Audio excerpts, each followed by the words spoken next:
This episode of the Media Leader podcast was edited by our production partner, Trisonic. And if you're looking for podcast production support, we highly recommend them. Find them at trisonic.co.uk. So when I think about the future of sport, I think about how can you respect that fandom and deliver experiences that make people love you even more, even though they already love you a lot.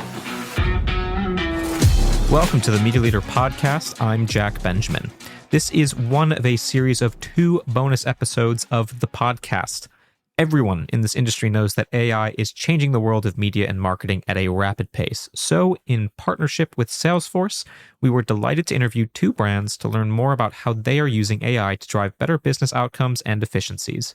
In this part 1, I sat down with Rob Pickering, the CTO of Tottenham Hotspur FC, alongside Salesforce's Felicity Starr, to talk about how the football club is using AI to enhance both its customer services as well as for personalized experiences. We recorded the conversation from Salesforce's Agentforce World Tour event in London earlier in June.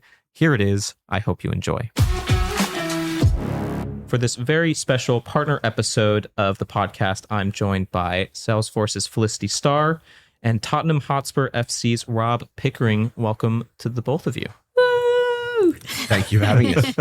That cheer is, I assume, because Tottenham's just had a really great result. Yeah, I can't get enough of it. So you're talking to, obviously, the American accent. I don't actually know what's happened. Well, I'm Australian, so I don't know you want to rely on my accent either for that. But no, we have recently won the Europa League, which is the first trophy for the club in a little while. But 17 years. Well, maybe? let's not put too many years on it.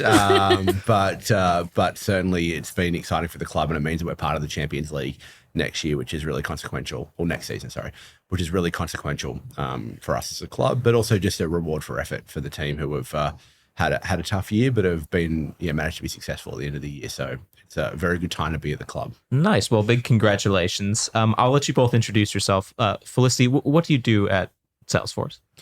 It's a great question. Yeah, so I run the sports and media team for the enterprise within the UKI. And effectively that means that with the customers within companies within these industries, I work with them to innovate with data, look at, increasing customer engagement, fan engagement, and modernizing their technology to make sure that they get the most out of what they're trying to achieve. And that I am actually a Spurs fan. So I think I could sense that. Yeah. So I'm just thrilled to be working with Rob. Tottenham are great in so many ways, both on and off the pitch, So I'm excited for today as well. Thanks for having us. And Rob, what do you do for Tottenham Hotspur? Well, it's an interesting question because I get asked that a fair bit. What does the job of a CTO for a Premier League club look like? And in many respects, it's the same as every other CTO job. It's a lot of emails, a lot of phone calls, a lot of Teams meetings, a lot of those sort of things. But I'm very lucky in the job that I do in that I get to build and maintain the infrastructure that we connect with our 100 million fans plus globally on, and that is a tremendous privilege. It's a tremendous amount of pressure in terms of the requirement to get that right, but also just in terms of something fun. It's only so often you can take your nieces and nephews to see your new CRM or website, but to be able to take them to a stadium and show them what you do in a real life situation is something that I really enjoy about working in sports. And for me, the opportunity to bridge the gap between the digital and the physical and be able to bring the types of fan experiences that we want to deliver to our fans from not just the digital experience, but the physical experience to life is pretty cool as a technologist, and something I'm very lucky to be able to do. Well, it's a real pleasure to speak with the both of you today because I want to ask you lots of questions about AI and your digital transformation, and it's been such a hot topic in the industry, but often it's talked about in very broad terms, and it's great to understand exactly how an individual business is applying some of the potential learnings and efforts to transform their business. Felicity, I want to start with you in terms of the AI revolution. Where are we right now? So I AI'd this question because obviously you gave us pointers of what you'd want to talk about, because I wanted to actually understand specifically what is the definition of a revolution. And I have it here. So the definition is a sudden, radical and complete change, especially one that fundamentally transforms a system, structure of way of thinking. And so I think that, yes, There's no denying that we're completely changing the way we work. We're completely changing the way we are facing challenges, etc. And that's largely due to the fact that we've got AI at our fingertips now. So processes, people, all of it are completely in that transformational phase. And if I look at Spurs, you're transforming how you engage with your fans, you're transforming how you work with your stadium, all of the things that you offer. And I think that's got a large part to play in the technology revolution that we are in. I love it. Zara, our UK CEO, says that we're the last human workforce, solely human workforce. We're going to be augmented by AI. And I think that is true. And that also stands to reason that we are in an AI transformation. We are in an AI revolution. Rob, tell me where you are as a business in terms of that revolution, transformation, whatever word you do want to use. What's been the sort of early priorities of working with different AI tools over the past couple of years? Yeah, I think like every business, we're very early in that transition. I mean, it's a very new revolution. It's something that's not been around for that long in the way that we talk about it today. Of course, versions of AI or machine learning have been around for 20 plus years. And so I always get really interested by people who are like, we're just in this generation of AI now. And I'm like, well, we've had machine learning for quite some time and have been using that quite extensively in many different ways over most of my career. And so I think like most businesses, we're early on it, but we're really excited by it. We're excited by it for a few reasons, and we can talk more about those. But for me, we have 100 million fans to connect with, and to be able to do that well at scale consistently is impossible almost with unlimited amounts of employees. And so where you are able to best optimize your employees to deliver best fan experiences, and you can use AI to do that, there's certainly a great opportunity for us organizationally to deploy AI at scale to help service those fans in the way that they want to, where they want to, how they want to, and to deliver the best possible fan outcome. And that's really what we're focused on. And so while we're early, we're really optimistic about it. And we think there's an opportunity to deploy this in a variety of different use cases across the club. Can you talk to me about some of those use cases? Just because a lot of times when I talk to executives about AI, they can sort of be hard to pin down exactly like what is one or two specific things that you're using to improve the fan experience or to give better business outcomes. Well, we do love to be hard to pin down, and I'm not trying to be evasive on this, but I would say a few things. I think there are some really simple use cases where we think there's some absolute benefits to things like customer service. So a great example is, how do you service a large quantity of customers who are calling up about any given thing at any given time? They want to contact you via whatever channel they would like. Maybe that's voice, maybe that's text, maybe that's a chatbot, maybe that's a smoke signal. There could be any number of ways they want to talk to you, and our fans want to engage with us. And so when you think about servicing those demands as a club, those demands are very peak and trophy. So they're kind of very busy for a couple of days and then very quiet for a couple of days. They're very busy for a couple of days, they're very quiet for a couple of days. And resourcing for that is a real challenge. You've got to have like a load of resources that are there to deal with the peaks, but also aren't sitting there doing nothing during the troughs. And so the opportunity to use AI to smooth out those peaks and troughs, to deal with those things in a way that is more time sensitive and is able to be responsive to at the points when you're in a peak period, is a great opportunity, I think, for anyone to use that. That's a very, I'd say, a low hanging fruit use case. Where I think it gets really exciting is in this term hyper personalization. So where you can deliver content specific to a person, exactly the information they want in exactly the way they want it, in the language that they best understand it, consistently, is something that I'm really excited about from an AI perspective. So this generative AI idea of how can you deliver a match report to a fan who, if you know that their favorite player is Pedro Porro, that is very Pedro Porro centric rather than just about more broadly the performance of the team, or is we've got a fan that is a big fan of our captain, Son Heung-min.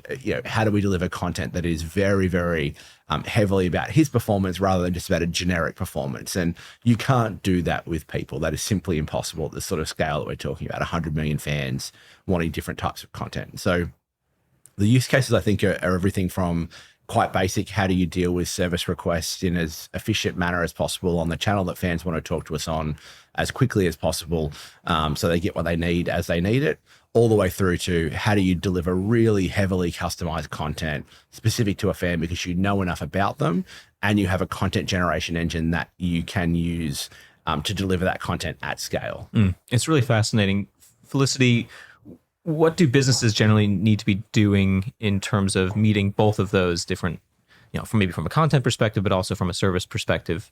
What type of advice do you tend to give to clients? Well, obviously, advice depends on the exact customer of what they're trying to achieve in that moment. I mean, orchestration is really important. So it's really important to make sure that your data can talk to one another.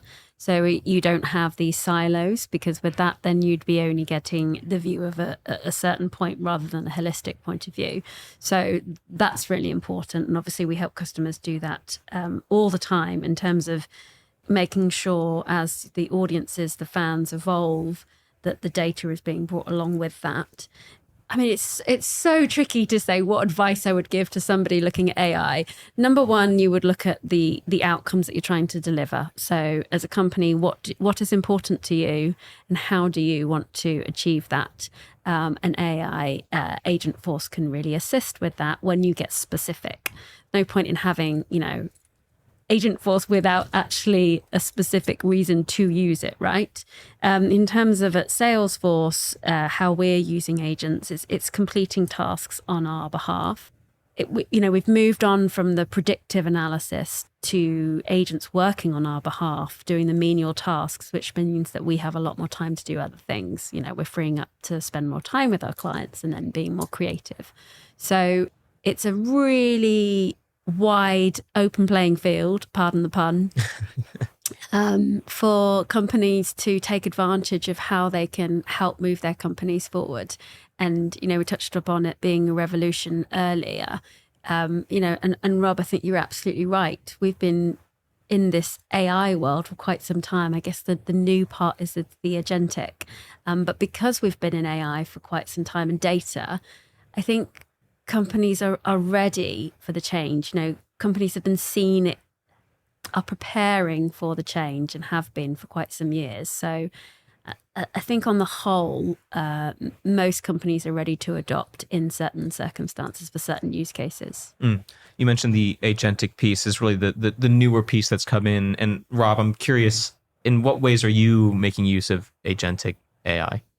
Yeah, I think I just want to pick up Felicity's point earlier as well. I think really interestingly for me, the change and the difference between, what I referred to earlier as machine learning and AI is really about the ability for things to take action on your behalf. So historically it's been, hey, we can give you some data, we can put a whole lot of data into a data lake, we can ask some questions of it, and it can tell us a little bit about what's happened or what might likely happen.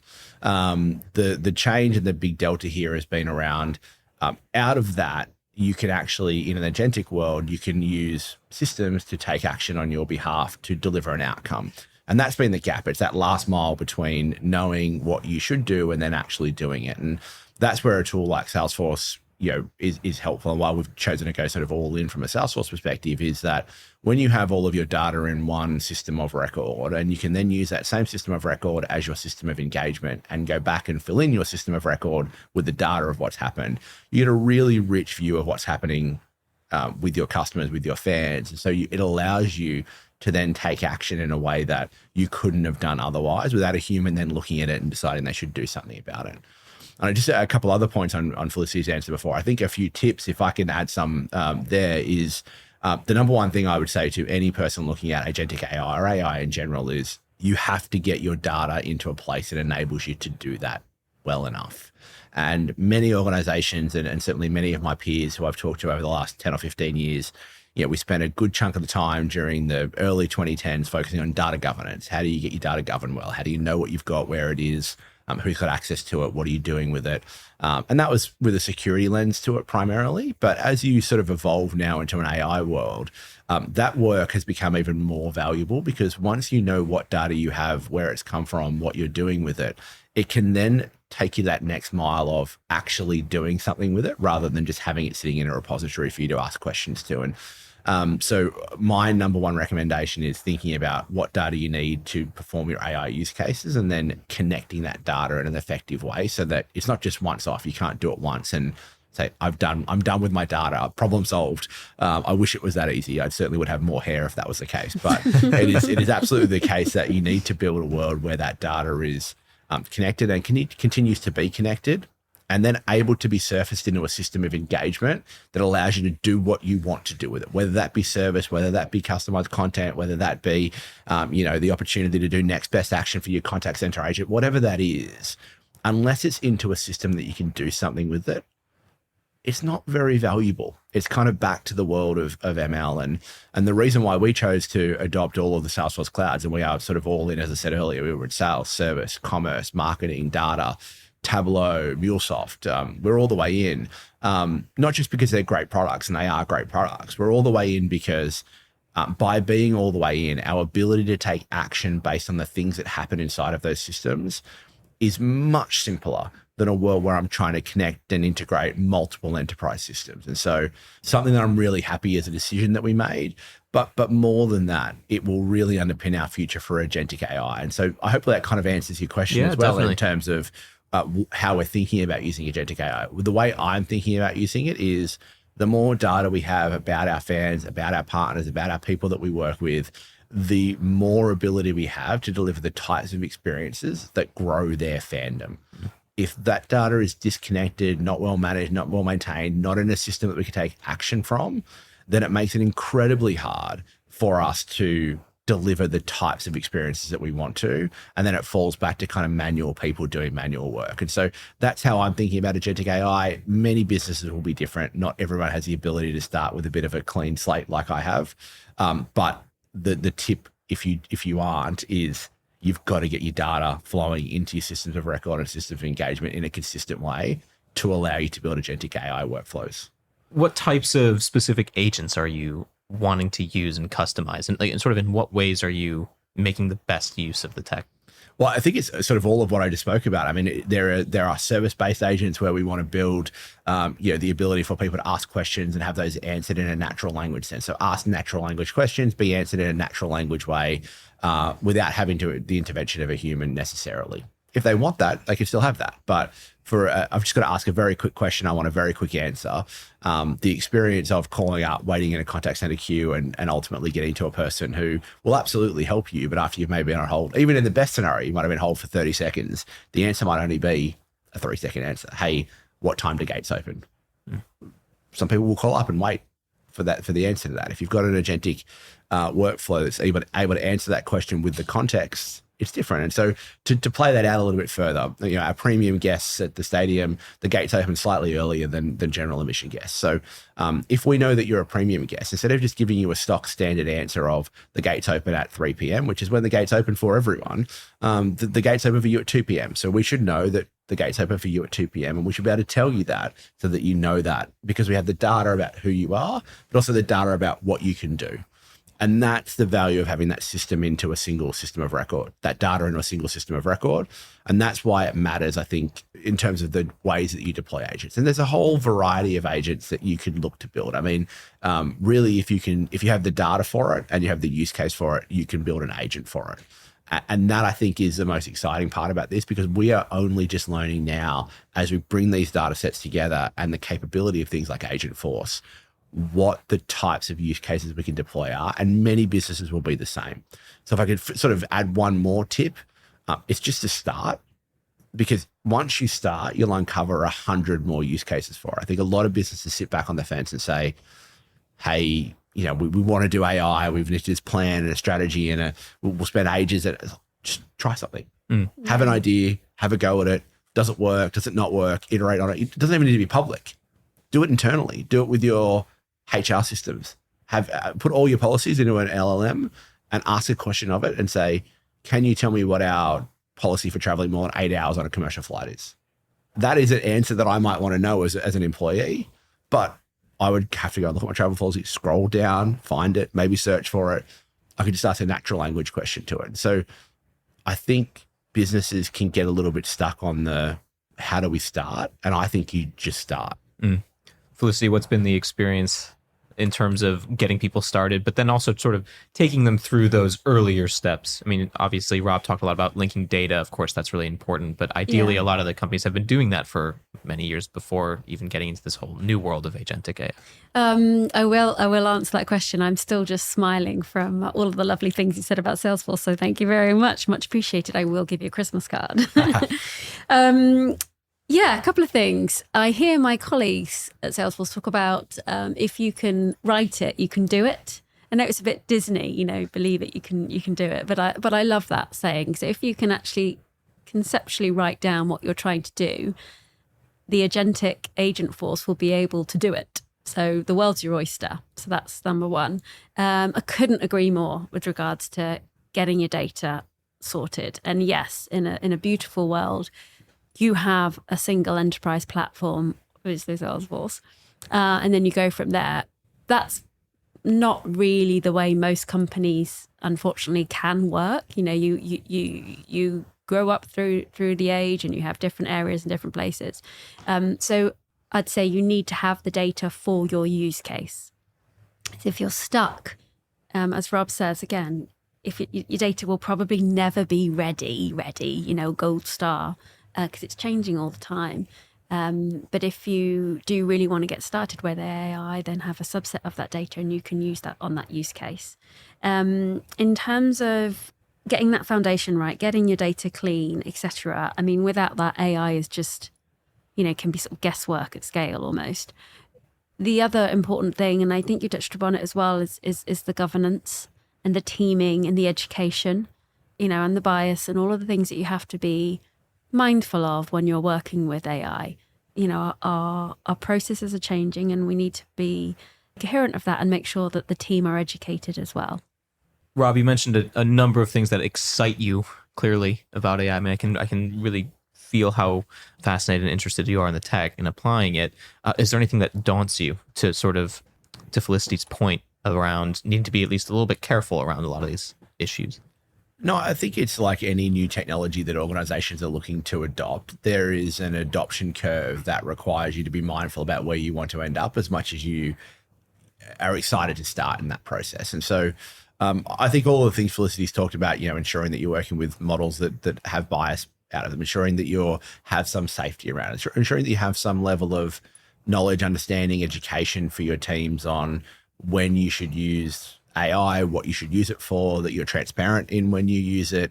All of those things are really important to build trust. And trust, I think, is at the heart of AI. I think when people get worried about AI and the deployment of it, a lot of it comes down to, well, I'm not sure that I trust it. I'm not sure that I trust the data. I'm not sure that I trust the outcome. I'm not sure I trust the model. All those things are legitimate. Or even, losing your data, right? Yeah. Data that you've spent so long trying to get and protect. You don't want to sort of just put it out into the ocean for everybody to play with and have a look at. It needs to be protected and secure.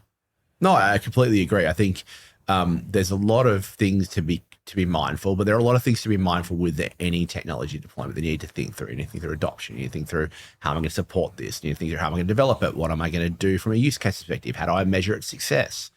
All of those things are absolutely relevant kind of considerations, but not any different to deploying any tool set, in my view. So there's nothing that I think that is a watch out other than my big watch out, and I keep coming back to it, is organizations will sit there and sort of navel gaze on this for a while and not start. And you won't learn anything until you start. You won't learn how good your data is. You won't learn how open your employees or stakeholders or customers are to use it. You won't learn any of that until you start. And so I think, and my job for the last 20 years has been doing transformation. That's what I do.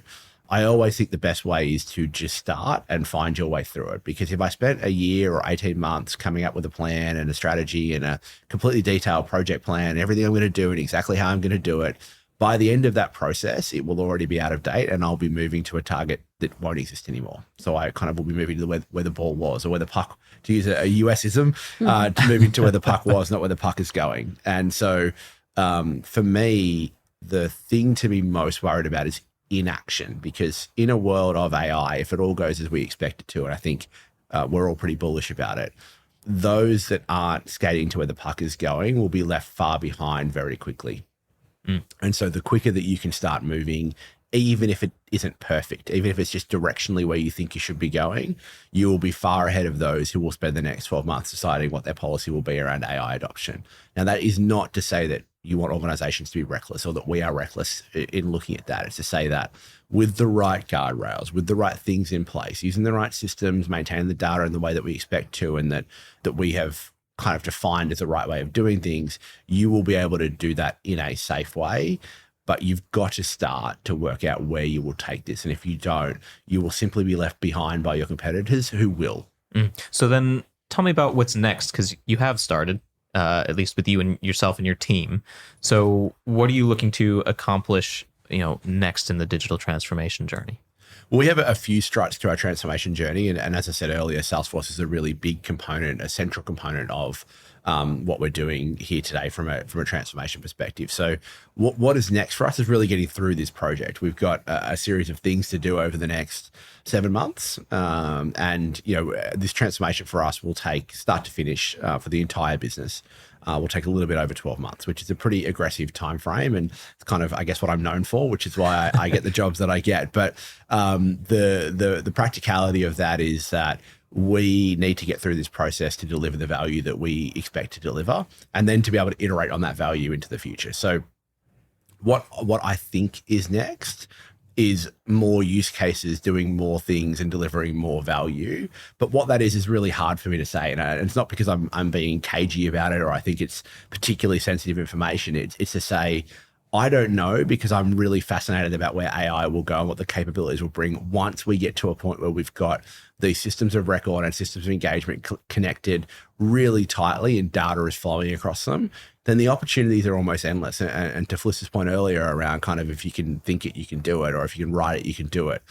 In a world where you've got your systems connected in that way, we really are limited only by our imagination. And I think more than anything, and we sort of talked earlier about what your role is. I think my job as a chief technologist is to provide optionality to the business. So if the business decides that they want to do a thing, the last thing I should do is say, no problem, give me £1 million and come back in a year and I'll have something for you. We should be able to do things quicker than that. We should be able to deliver on that capability. I think the future world from an agentic AI perspective is if the business decides they want to do something, I should be able to turn that around in days or hours, not months or years. And that for me is what I'm excited about, but also where I think the opportunities lie is to show people what's possible and then let them run wild with that.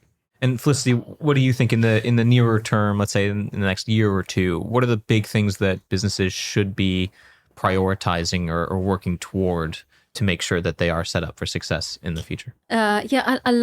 I really, really love your outlook. And I believe, the purpose of life is to live, have fun, go out there, do what you want to do.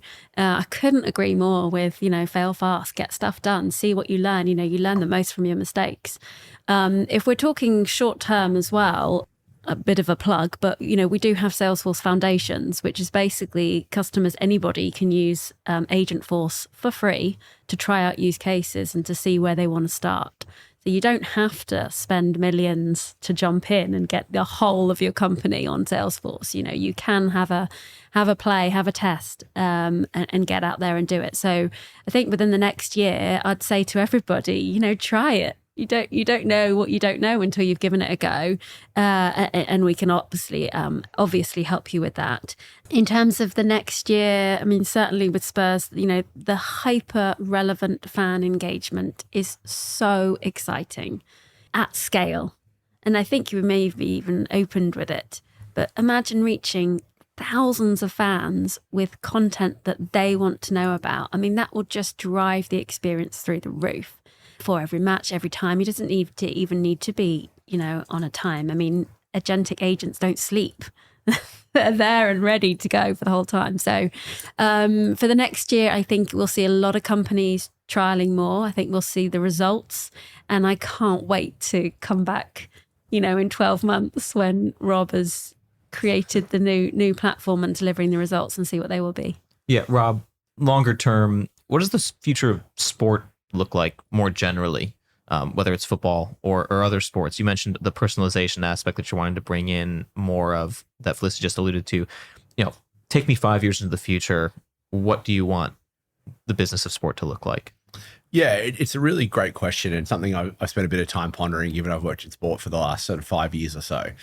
I think a few things. I think sport is one of those great products where almost despite how good your product is, people are still fans of yours, and there's sort of no alternative. If you're a Spurs fan, you'll never be another team's fan, even if they've got a digital experience. Well, I think it's anywhere, right? I mean, it's maybe more so in the Premier League, but I think in any sport globally, you are a fan of your team because you're a fan of your team, despite what their stadium experience is, despite what their digital experience is, despite what their service experience is. It's kind of like you almost can't do a bad enough job to turn people off your team, because it's such a passionate thing. People feel it so deeply in their DNA. And it's something that I'm always fascinated by and almost humbled by, to be able to come to work in a sporting organization where people care so deeply about the club, that as a steward of that kind of reputation, it's something that I feel really keenly from a day-to-day perspective. So when I think about the future of sport, I think about how can you respect that fandom and deliver experiences that make people love you even more, even though they already love you a lot. And so I don't think it's going to be this revolutionary iteration of sport. I don't think that sport's going to change materially in the way it is. And at the end of the day, for many people, it's an opportunity to come together to support a shared cause and to have something that people feel like they're part of something bigger than who they are. For me to say that tech's going to change an element of that, I think would be very egotistical of me as a technologist. I think that my job as a technologist is to be able to make sure the things that are the rough edges in supporting a club, whether that be, as simple as how quickly can we get you a soft drink at a concession, or how much information we share about the club and at the right time that's relevant to you, or what does your ticketing experience look like? How can I make those as good as I can so that your focus is on the core product on the field, not on the process? I always think about how can I make it about the product, not the process.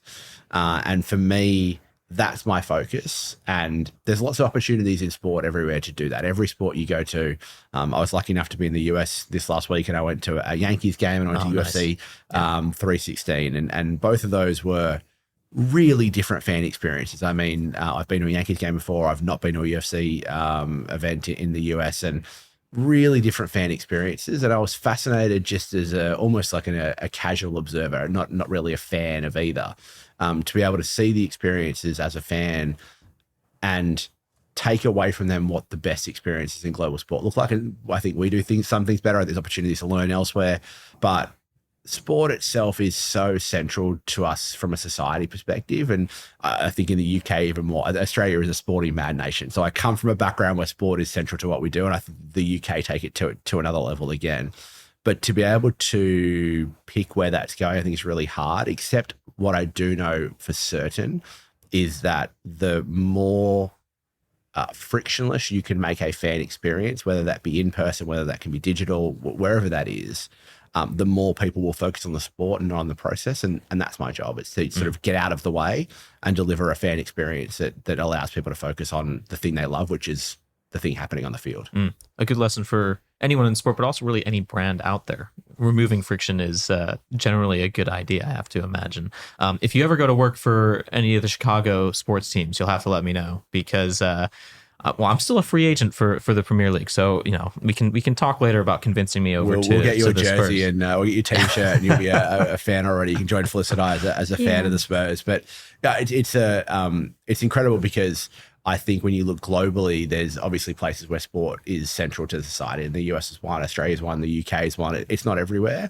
And our opportunity to grow into some of those adjacent markets where maybe sport isn't the number one thing they're concerned about, or there's a particular sport that's the number one national sport, but there are opportunities to grow other sports, is where I think a lot of the headroom of growth for every sporting league is. I know from a football perspective, and I use the term football, I'm not allowed to use the term soccer. I did that the first time I interviewed at the Spurs. That's what I was raised on. It wasn't, I know, and I have had to train it out of my language, so I won't say it too many more times. But with the Football World Cup coming to the US and obviously the growth of Major League Soccer, the opportunity for Premier League teams to make inroads into the US market is huge. We have a huge footprint in Southeast Asia. We have, our captain is iconic totemic through Southeast Asia and sort of, you know, our opportunity to make sure that those fans are engaging with us in the way that we want is huge as well. And so it's a really exciting time to be at the Spurs for a whole variety of reasons, but being able to lead a transformation like this for such an iconic brand is a real privilege and something I've got to remind myself of every day, because while my job is often emails, phone calls, and Teams meetings, I get to do it for one of the biggest brands in the world and one of the biggest sports in the world. And it's something that I try and remind myself of every day, even when the days can be long. To be really corny, what I've taken away from that is that effectively Spurs is a family. You've got these fans who will always be fans. And with the technology, you're enabling them to communicate with each other, which is, you know, as a human, what we love to do, right? We love to feel a part of something. We love to feel like we've got a purpose. We love to feel like that we're being heard, understood. And so when it comes together, it's a really beautiful thing that can, you know, make a lot of change and you know, drive good purpose. And I do think that technology does help that, because without it, you would be in your own little bubbles, right? I just think as long as tech isn't the point. So yeah, for sure. I like to think you don't want to lose sight of what you're actually about. The very best technology in every respect, I think, is seamless to you as a consumer of that technology. And so that's where I think that Agentforce is really interesting. I mean, quite apart from the investment we've made in it, the thought of being able to engage in a way that I'm not really sure who I'm talking to, and it actually doesn't matter. It doesn't matter that it's an agent. It might be digital labor. It might be a person, but they're able to solve my problem efficiently, effectively, and get me back to the thing that I'm most concerned about, which is for us from a sport perspective, but for a retailer, it'll be retail. For a fast moving consumer goods, it'll be about their warehousing or whatever that happens to be. The ability to remove that friction point from an experience is what technologists, certainly me as a technologist, is focused on, but the opportunity for the technology to melt into the background and for the experience to play the central part of what people remember is what I'm all about. That's not to say that I don't love the idea that people want to rave about the technology in our stadium or our digital experience, but it's not the point. The point is to bring to life our brand, our players, our football, and to give people the best possible opportunity to connect with the club in the way that they want to. That's my job. To elevate humans. Elevate humans. It's a really good way to end it. It's been an absolute pleasure. I've learned so much from this conversation, and potentially have a team that I can root for. You have a new club. You're a new fan. Well, I'm not going to commit publicly to anything. We'll send you a team shirt. That's not a bribe, by the way. We'll send you a team shirt. We'll get you inside the tent. But we'd love to have you out to the training ground as well, and out to the stadium, and show you what it's actually like to be at a Premier League club. It'd be very fun. Rob, Felicity, thanks so much for your time. It's been a pleasure. Thank you. Thanks for having us. Thanks. Thank you for listening to the Media Leader Podcast. Our executive producer is me, Jack Benjamin. Special thanks to our production partner, Trisonic. You can find all our episodes on the podcast platform of your choice or on our website at uk.themedialeader.com. But do please remember to subscribe to be notified of our next episode. You can also subscribe to our newsletter at The Media Leader to receive daily coverage of all the biggest news stories in media and advertising. From all of us at The Media Leader, I'm Jack Benjamin. See you next time.